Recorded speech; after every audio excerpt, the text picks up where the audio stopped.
My today's topic is Fazael Aamal. Let us share some stories from this book. This book was written by Maulana Zakaria Kandalawi, the founder of Tabligh Jamaat. The founder is Ilyas Kandalawi, and Zakaria Kandalawi was his son-in-law and cousin. Okay, this person passed away in 1982, and he has the title of being Sheikhul Hadith of Fazail Aamal.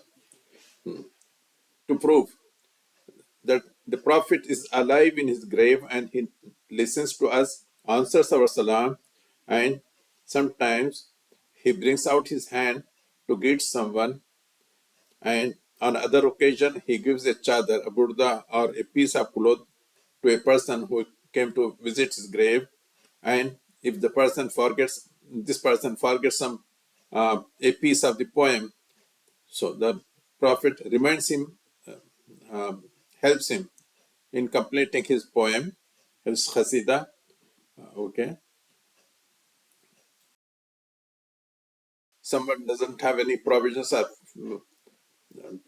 hunger or something, he arranges for provisions, even biryani and those things. And moreover, when a lady passed away, uh, he came out in the clouds and revived that lady.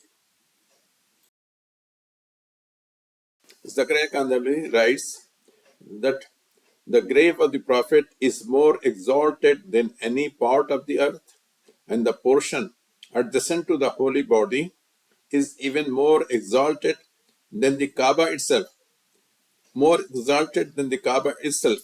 even more than the throne, that means Arsh-e-Ilahi, the Kursi, even more than that, than any other place in heaven and earth.